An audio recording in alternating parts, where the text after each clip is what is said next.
The big glass windows of the space station showed thousands of stars outside. Inside the classroom, strange beings from different planets sat in rows of seats. Some had blue skin with extra arms. Others looked like giant insects with shiny shells. A few were made of what looked like living crystal that changed colors when they moved. Hyunwoo sat in the back row, trying not to draw attention to himself. He was the only human in the advanced alien biology class. At 19 years old, he had worked very hard to get into this school. But every day he felt like he did not belong here. Professor Veltar stood at the front of the class. He was tall and made of clear crystal that rang like bells when he moved. His voice sounded like music, but not the kind that made you feel good. Today he seemed excited about something special he had planned. "Students," Professor Veltar said, his crystal body flashing bright colors. "Today we will see a live example of a dangerous creature from the outer parts of our galaxy." The other students leaned forward in their seats. Kale, a big alien with gray skin and sharp teeth, smiled. His people were known as great warriors. He always talked about how tough and strong his species was. Next to him sat Nith, who looked like a giant ant but walked on two legs. Her black eyes reflected the classroom lights as she got ready to take notes. Behind them, Zeph floated in the air like a cloud of green gas. He could change his shape and color, and right now he was bright with interest. "What kind of creature, Professor?" Nith asked, her voice making clicking sounds. "You will see," Veltar said. He pressed a button on his desk and a large metal box rose up from the floor. The box had thick glass walls and metal bars. Inside the box, something small was moving. Hyunwoo leaned forward to get a better look. Inside the box was a small animal about the size of a cat. It had soft fur that changed colors like an oil spill. Purple, blue, and green all mixed together. Its eyes were large and dark, and they looked very smart. The creature was shaking and pressed against the far corner of the box. "This is what humans might call a mouse, but we know it as a whisper mouse," Professor Veltar explained. "They come from planets near the edge of our territory. The Council has marked them as dangerous pests that must be destroyed." Hyunwoo frowned. The small creature did not look dangerous at all. It looked scared and alone. "These animals are clever," the professor continued. "They can somehow get into the minds of other creatures. This makes them very dangerous to our society. Watch what happens when we make it afraid." Professor Veltar pressed another button. A small rod came down from the top of the box and made a bright flash of light. The whisper mouse jumped and made a high, sad sound. It ran to another corner of the box, but there was nowhere to hide. The other students watched with interest. Kale nodded as if this was normal. Nith took notes quickly with her long fingers. Zeph's gas form swirled with colors that meant he was learning something new. But Hyunwoo felt sick to his stomach. The small animal was clearly in pain and fear. When Professor Veltar made the light flash again, the whisper mouse looked right at Hyunwoo through the glass. Their eyes met and something strange happened. A voice spoke inside Hyunwoo's head. It was quiet and weak, like someone calling for help from very far away. "Please," the voice said. "Help me, I know you are different from them. I can feel your kindness." Hyunwoo's eyes went wide. He looked around the classroom, but no one else seemed to hear anything. The voice came again, stronger this time. "You understand pain, don't you? Your kind knows what it feels like to be alone and afraid. Please do not let them hurt me anymore." Professor Veltar pressed the button again. This time a small stick came out and poked the whisper mouse. The creature cried out, and the voice in Hyunwoo's head became a scream of pain. "Stop," Hyunwoo said. Standing up quickly, the whole class turned to look at him. Professor Veltar's crystal body made angry red colors. "Excuse me, human," the professor said. Hyunwoo felt his face get hot. All the other students were staring at him. He could see that Kale was laughing quietly. Nith's black eyes were studying him like he was a bug. Zeph had turned a dark color that meant he was confused. I think the creature is suffering," Hyunwoo said quietly. "Of course it is suffering," Professor Veltar replied. "That is the point of this lesson.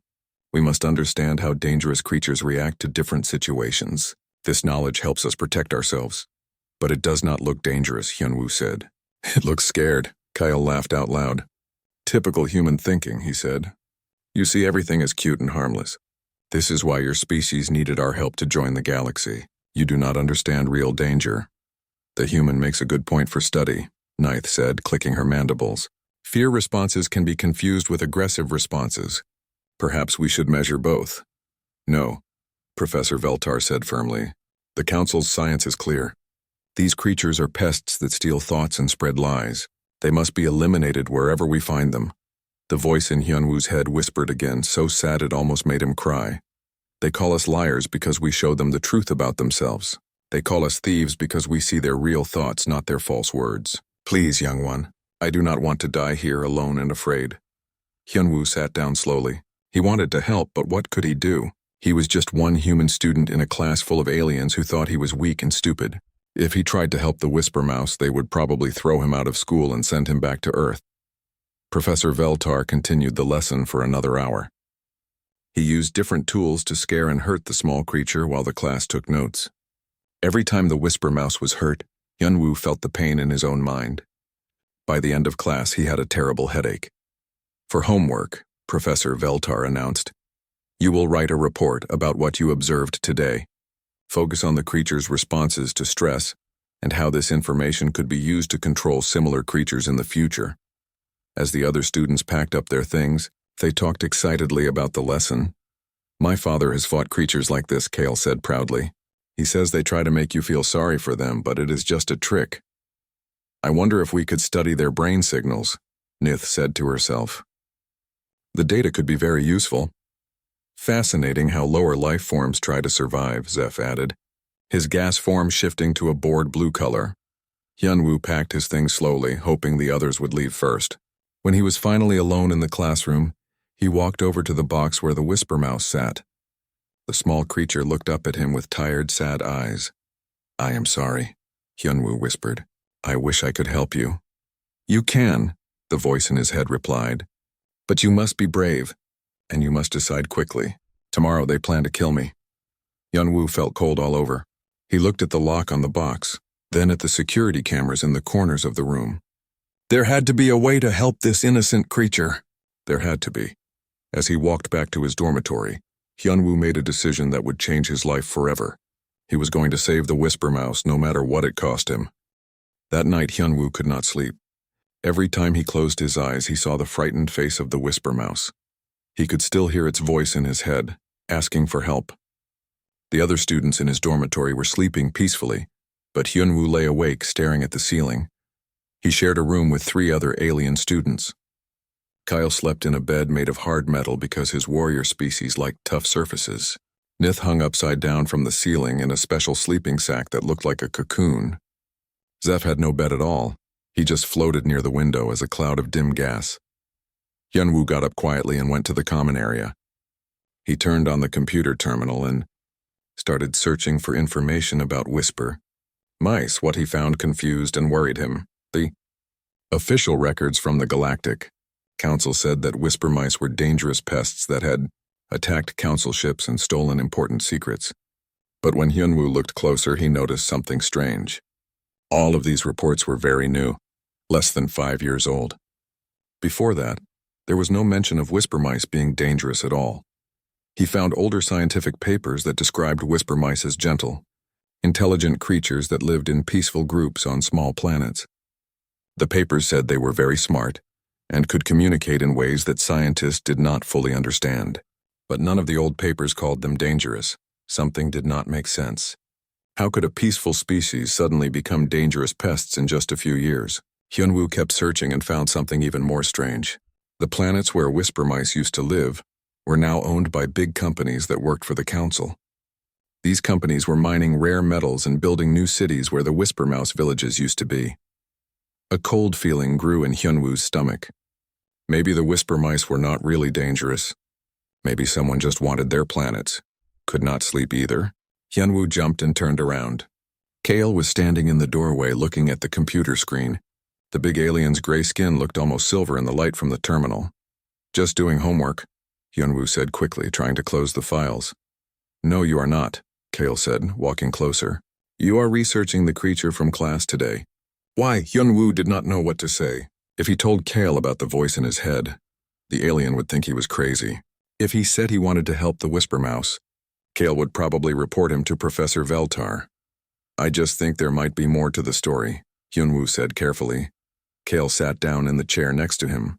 Up close, Hyunwoo could see old scars on the alien's arms and face.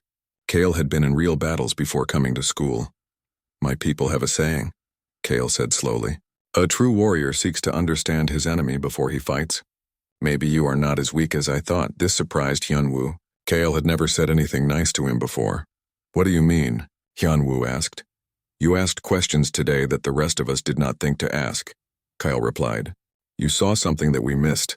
In battle, this kind of thinking can save lives. Before Hyunwoo could answer, Nith climbed down from the ceiling. Her big black eyes reflected the computer screen as she looked at what they were reading. Interesting, she said in her clicking voice. The data about whisper mice does not match. There are many holes in the official reports. Now Zeph drifted over too, his gas form taking on a curious yellow color. What are you three doing? Zeph asked, his voice like wind through leaves. Learning, Nith replied. The human found something important. Hyunwoo felt nervous having all three aliens around him, but he also felt less alone. Maybe he could trust them with part of the truth. I think the whisper mice might not be dangerous at all, he said. I think someone is lying about them. Why would anyone lie? Zeph asked. Hyunwoo showed them the information about the mining companies and the empty planets. He explained how all the dangerous reports were new, but the old scientific papers described peaceful creatures. Kale studied the data with a warrior's careful attention. Nith processed the information with scientific precision. Zeph swirled through different colors as he thought about what it all meant. This is disturbing, Nith said finally. If the official reports are false, then we are being taught lies. More than that, Kyle added grimly. If whisper mice are not dangerous, then what we saw today was not education. It was torture. The four students sat in silence for a moment, thinking about what this meant. Finally, Zeph spoke up. What do we do with this information? He asked. We need proof, Nith said.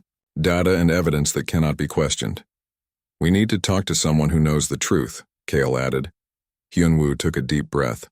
This was the moment when he had to decide whether to trust his new friends with the biggest secret of all.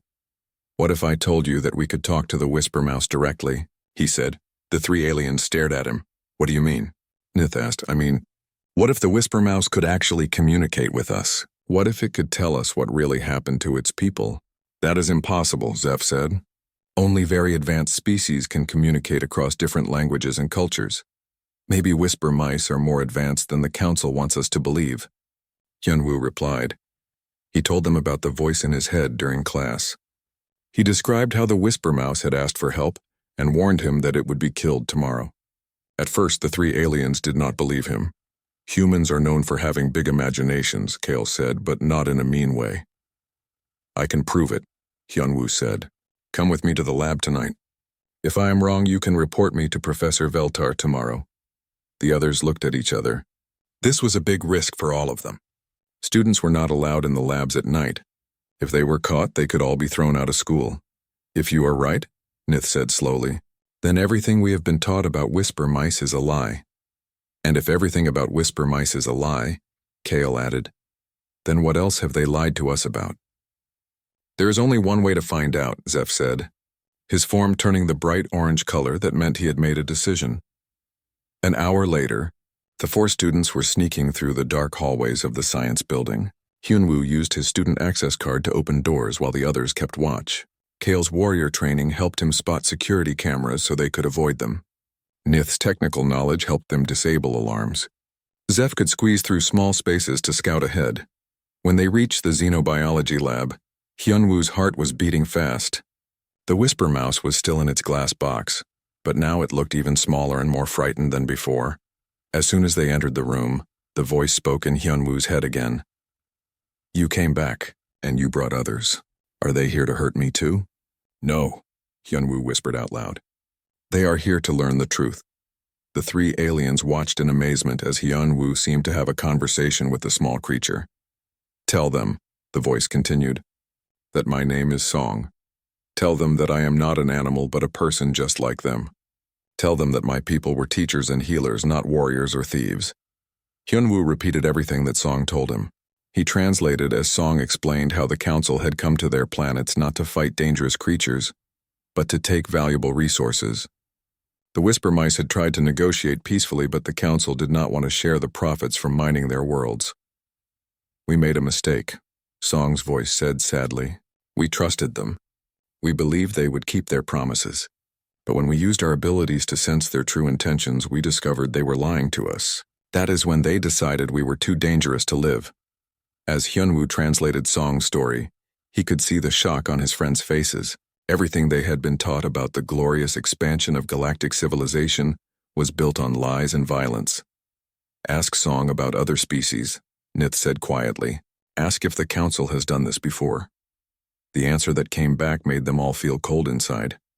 The whisper mice were not the first peaceful species to be labeled as dangerous pests. There had been others, many others. All of them had lived on planets with valuable resources. All of them had somehow become extinct or disappeared. What about humans? Kale asked suddenly. Why was Earth allowed to join the Council? When Hyunwoo asked this question, Song was quiet for a long time. When the answer came, it changed everything they thought they knew about their place in the galaxy. Earth was not invited to join, Song said. Earth is being studied. The words hit Hyunwoo like a punch to the stomach. Earth was being studied? What did that mean? Ask for more details, Nith whispered urgently. Song's voice came through clearly in Hyunwoo's mind, filled with sadness and worry. The Council discovered something about humans that frightens them, Song explained. When they first made contact with Earth, they expected to find another simple species that they could easily control. But humans surprised them. How? Hyunwoo asked out loud. Humans show something called empathy in ways that most galactic species do not understand. You care about creatures that are different from you. You feel pain when others suffer, even if they are not your own kind. This is very rare in the galaxy, Kale frowned. Why would caring about others be frightening? Song's mental voice became even more serious. Because the Council's power depends on different species not trusting each other. They stay in control by making everyone afraid of everyone else. But humans naturally want to help and protect others. This makes them very dangerous to the Council's way of ruling.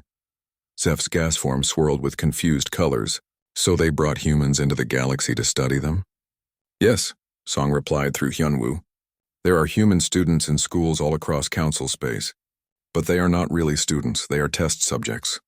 The Council wants to understand how human empathy works, so they can either control it or destroy it. The four friends looked at each other with growing horror. Everything Hyunwoo had worked for, all his dreams of representing humanity in the galaxy, it was all fake. He was not a student. He was a lab rat. How do you know all this? Nith asked. My people have a gift, Song explained. We can sense the true feelings and thoughts of other creatures. When the Council first captured us, we learned their real plans by reading the minds of their leaders. That is why they want to eliminate us. We know too many of their secrets. What other secrets? Kale demanded. His warrior instincts were fully alert now. Song was quiet for a moment, then began to share information that made all of them angry and afraid. Your people, Kale, are not really warriors by choice. The Council has been putting chemicals in your planet's water supply for generations. These chemicals make your species more aggressive and willing to fight. They use you as soldiers to conquer other worlds. Kale's gray skin turned darker with rage. His hands formed fists, and for a moment Hyunwoo thought he might break something. And Nith, Song continued, your species' great love of science and learning, the Council has been manipulating your education for centuries. They only let you study things that help them build better weapons and control systems. All the knowledge that could help other species is hidden from you. Nith's mandibles clicked rapidly, which meant she was very upset. Zeph, your people's ability to change form and move through small spaces makes you perfect spies. The Council has been using members of your species to watch and report on other planets for hundreds of years. Most of them do not even know they are being controlled. Zeph's form went completely gray, which was the color of deep shock for his people. So none of us are really free, Hyunwoo said quietly. We are all just tools for the Council to use. Not just tools, Song corrected. Weapons. They are turning each species into a weapon against the others. Warriors, scientists, spies, and empaths, each one designed to control or destroy different types of resistance. The lab was silent, except for the quiet hum of machines. The four students stood around Song's cage, trying to process what they had learned. Everything they had believed about their lives, their peoples, and their purposes was a lie. What can we do? Hyunwoo asked finally. We are just students. How can we fight something this big? First you can save me, Song replied. I am supposed to be killed in 3 hours. If I die, this knowledge dies with me. But if we break you out, they will know it was us, Zeph pointed out. They will throw us out of school and send us home. Or worse, Kale added grimly. They might decide we are too dangerous to live. Song's voice became urgent. There are others like me hidden all over council space. Other whisper mice who have been captured and are being used for experiments. And there are humans on other stations and planets who do not know they are being studied. If we work together, we can warn them and maybe save them. How? Nith asked. How can we possibly fight the entire Galactic Council? The same way my people tried to fight them, Song explained. With truth. The Council's power comes from lies and fear. If enough people learn the truth, the lies will lose their power. Hyunwoo looked at his three friends. A few hours ago, they had been strangers who barely tolerated each other. Now they were the only ones who knew the biggest secret in the galaxy. If we do this, he said slowly, there is no going back. Once we break Song out of here, we will be fugitives. Good, Kyle said, his warrior's pride burning bright.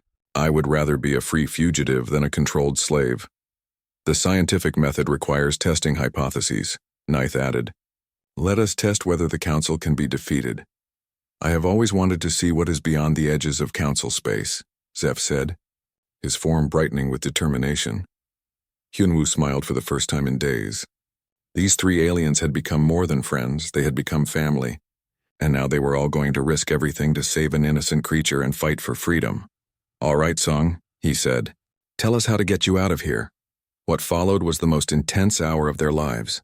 Using Kale's knowledge of security systems, Nith's technical skills, Zeph's ability to scout ahead, and Hyunwoo's student access codes, they carefully disabled the cage's locks and alarms. Song was smaller than Hyunwoo had expected, about the size of a kitten, with soft fur that shimmered with different colors depending on the light. When Hyunwoo carefully picked up the small creature, Song felt warm and fragile in his hands. Thank you, Song whispered in his mind. Now I must tell you something else, something that will help us fight back. What? Hyunwoo asked. You are not the only humans who can hear me. There are others with your gift scattered across the galaxy, and if we can find them and bring them together, we might have a chance to save not just my people, but all the species the Council has enslaved. As they prepared to leave the lab, Song shared one more crucial piece of information. There is a place, Song said, beyond the edge of Council space, a planet where free species have been gathering in secret, refugees and rebels from dozens of worlds. If we can reach them, we can join the resistance. A resistance? Kale asked when Hyunwoo translated. People who fight against the Council, Hyunwoo explained. People who want to be free. Then that is where we need to go, Nith said firmly. As they made their way through the dark corridors of the station, Song riding safely in Hyunwoo's jacket pocket, none of them noticed the small security camera that tracked their movement, and none of them saw Professor Veltar watching them on his private monitor, his crystal body flashing with colors that meant he was very pleased. The test subjects were performing exactly as predicted. Soon it would be time for the next phase of the experiment. Back in their dormitory room, the four friends sat around Hyunwoo's bed, while Song recovered from the stress of being rescued. The small whisper mouse had fallen asleep curled up in a soft towel. But even while sleeping, Song's mind stayed connected to Hyunwoo's thoughts. We need a plan, Kale said quietly, so they would not wake Song. By morning, they will discover that the creature is missing. They will search every room on this station. I can hack into the security system and delete the recordings of us in the lab, Nith offered, but that will only buy us a few hours. We need to get off this station, Zeph said, his gas form a worried shade of blue. But how? Student ships are tracked, and we do not have permission to leave. Hyunwoo gently touched Song's sleeping form. Even asleep, the Whisper Mouse's telepathic abilities were working. Images and thoughts flowed through Hyunwoo's mind, memories from Song's people, information about the hidden resistance, and something else that made his blood run cold. Song is showing me something, Hyunwoo whispered. There are other humans on this station. Students like me, but in different programs. They are all being watched and tested. The images in his mind became clearer. He saw a human girl named Minji in the engineering department. She was trying to design better life support systems, but her professors were actually teaching her how to build weapons that could destroy the atmosphere of entire planets. There was a human boy named Taeho in the diplomatic program who thought he was learning to be a peace negotiator. but he was really being trained to identify and manipulate the weaknesses of different species. How many? Nith asked. 23 humans total on this station, Hyunwoo replied, the knowledge flowing from Song's sleeping mind. All of them think they are here to represent Earth. But they are all being used.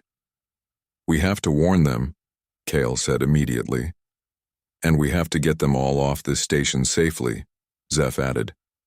Song stirred and opened one large, dark eye. The voice in Hyunwoo's head was weak but determined. There is something else you need to know, Song said. Something about why humans are so important to the resistance. What? Hyunwoo asked. Long ago, before the Council existed, there was another galactic civilization. A peaceful one, where different species worked together as equals. My people were part of it, and so were the ancient ancestors of humanity. The room fell silent as Hyunwoo translated Song's words. That civilization was destroyed by the beings who became the Council, Song continued. They rewrote history to make it seem like the galaxy had always been ruled by fear and force. But some species remembered the truth. My people kept the memories alive through our telepathic connections, and humans kept the memories alive through your stories and dreams. What kind of memories? Nith asked, her scientific mind eager for details. The memory of what it feels like to be truly free. The knowledge that different species can trust and help each other. The understanding that strength comes from cooperation, not domination. Song's voice grew stronger as the small creature sat up in the towel. This is why the Council fears both humans and whisper mice so much. Together we remember what the galaxy was like before they took control, and together we might be able to bring that freedom back. Before anyone could respond, an alarm started blaring throughout the station. Red lights flashed in the corridors outside their room. Security alert, a mechanical voice announced. All students report to your dormitories immediately. Room inspections will begin in 10 minutes. The four friends looked at each other with panic. They had run out of time. Hide, Song, Kale said urgently. I will go to the common area and act normal. I will start deleting the security files, Nith said, moving to her computer terminal. I will scout the corridors and see how many security guards are coming, Zeph said, his form already beginning to fade as he prepared to become nearly invisible. Hyunwoo gently picked up Song and looked around the room for a hiding place. But Song's voice in his mind stopped him. No, Song said firmly. No more hiding. If we keep running and hiding, we will never save the other humans or my people. It is time to take a bigger risk. What do you mean? Hyunwoo asked. Use the station's communication system. Contact all the humans at once. Tell them the truth and give them a choice. Stay and be lab rats or come with us and be free. That is crazy, Hyunwoo said out loud. If we use the communication system, everyone will know where we are. Yes, Song replied. But they will also know who we are and what we stand for. Sometimes the best way to hide is to be completely visible. Kale, who had been listening to Hyunwoo's side of the conversation, nodded slowly. It is a warrior's tactic, he said. When you are outnumbered and surrounded, sometimes your best option is to charge straight forward and surprise your enemies. From a scientific perspective, it might work, Nith added, her fingers flying over her computer. I can set up a broadcast that will reach every human on the station at once. If enough of them believe us and act together, the security forces will not be able to stop all of them. And I can create distractions in other parts of the station, Zeph said, his form brightening with excitement. Multiple security alerts will divide their attention. Song's voice came through clearly and urgently in Hyunwoo's mind. There is something else. The resistance ship I told you about. It is already here, hidden in the asteroid field near this station. They have been waiting for the right moment to make contact with the human students. If we can get enough humans to the docking bay, the ship can rescue us. How do you know this? Hyunwoo asked. My people are telepathically connected across vast distances. There are whisper mice on that resistance ship, and they have been calling to me since I was captured. They know I am here, and they know about the human experiments. The alarm was getting louder, and they could hear heavy footsteps in the corridor outside. Time was running out. Do it, Hyunwoo said to Nith. Set up the broadcast. As Nith worked frantically at her computer, Song gave Hyunwoo the words to say. It was a message that would change the lives of every human on the station, and possibly the future of the galaxy. Attention all humans on Research Station Harmony. Hyunwoo's voice echoed through every communication device on the station. My name is Hyunwoo and I am a student like you. But I have discovered something terrible that you need to know. In dormitories and study halls across the station, 23 human students stopped what they were doing and listened in shock as Hyun-woo told them the truth about their situation. We are not students. We are test subjects. We are not here to represent Earth. We are here to be studied and used as weapons against other species. But we have a choice. We can stay here and be lab rats, or we can fight for our freedom. The response was immediate and overwhelming. Human students began calling each other, comparing notes and realizing that they had all noticed strange things about their education. Teachers who seemed more interested in their reactions than their learning. Classes that felt more like tests than lessons. A constant feeling of being watched and measured. If you want to be free, Hyun-woo continued his broadcast.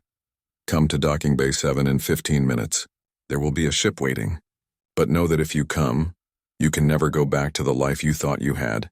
You will be joining a resistance movement that fights against the Council's control. As security guards began pounding on their door, the four friends prepared for the most dangerous 15 minutes of their lives. They had just declared war on the most powerful organization in the galaxy. But for the first time since arriving at the station, Hyun-woo felt truly free. The pounding on the door grew louder as security guards demanded entry. Hyun-woo clutched Song close to his chest while his three friends prepared for what might be their final battle. Remember, Song whispered in his mind, you are not just fighting for yourselves. You are fighting for every species that dreams of freedom.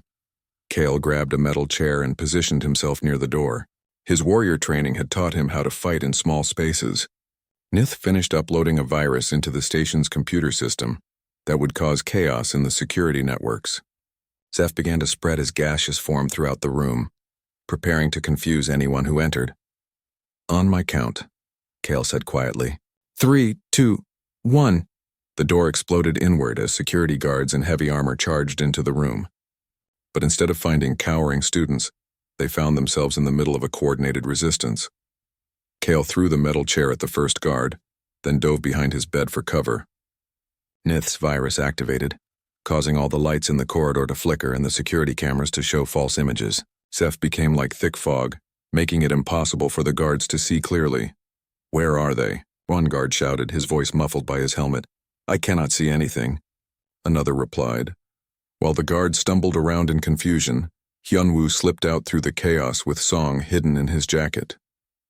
They had to reach Docking Bay 7 before the other human students gave up and went back to their rooms. The corridors of the station were filled with alarms and flashing lights. Security teams were running in all directions, trying to respond to multiple alerts at once. Nith's virus was working perfectly, creating false emergencies throughout the station and overwhelming the guards. As Hyun-woo ran toward the docking bay, he began to see other humans in the corridors. Minji from the engineering program was there, along with 3 other students from her department. Taeho from the diplomatic program had brought 5 more humans with him. Groups of 2 and 3 humans were converging from all directions, all heading toward Docking Bay 7. But they were not alone. Security guards were chasing them, and alien students were standing in the corridors looking confused and frightened by all the chaos. This way, Hyun-woo called to a group of humans who looked lost. Follow me. As they ran, Song's voice guided him through the station's layout. The small whisper mouse had memorized every corridor and maintenance tunnel during the weeks of being held prisoner. Turn left here, Song said. There is a service tunnel that will take us directly to the docking bay. They squeezed through a narrow maintenance hatch and found themselves in a cramped tunnel filled with pipes and electrical cables. Behind them, they could hear the voices of other humans following their path. How much farther? Asked Minji, who was crawling right behind Hyun-woo. Almost there, Hyun-woo replied, translating Song's directions. When they emerged from the tunnel into Docking Bay 7, Hyun-woo was amazed by what he saw. 18 of the 23 human students on the station were already there, waiting nervously by the large airlock doors. They had all made the same choice, freedom over false security, but there was no ship waiting for them. Where is the rescue ship? Taeho asked, looking around the empty docking bay. Song's voice in Hyun-woo's mind was urgent but calm. Tell them to be patient. The ship is hidden in the asteroid field. It cannot dock until the station's defenses are down. How do we bring down the defenses? Hyun-woo asked. Your friends, Kale, Nith, and Zeph. They are still fighting in the corridors, but they need to reach the main control room. If they can disable the station's weapons and shields, the rescue ship can dock safely. Hyunwoo quickly explained this to the other humans. Minji, with her engineering knowledge, realized what needed to be done. I can help them, she said. I know how this station's power systems work. If we can create a feedback loop in the main energy grid, it will shut down everything except life support. But how do we reach the control room? Asked Taeho. It is on the other side of the station and it will be heavily guarded. That was when Kale, Nith, and Zeph came running into the docking bay. They looked exhausted and dirty, but they were smiling. We brought friends, Kale announced. Behind them came a group of alien students that Hyunwoo had never expected to see. There was Vera, a crystalline being from Professor Veltar's home planet. Next to her was Rak, a tentacled creature from the deep ocean worlds. Following them were a dozen other aliens from different species and different classes. What are they doing here? One of the human students asked nervously. They want to be free too, Nith explained quickly.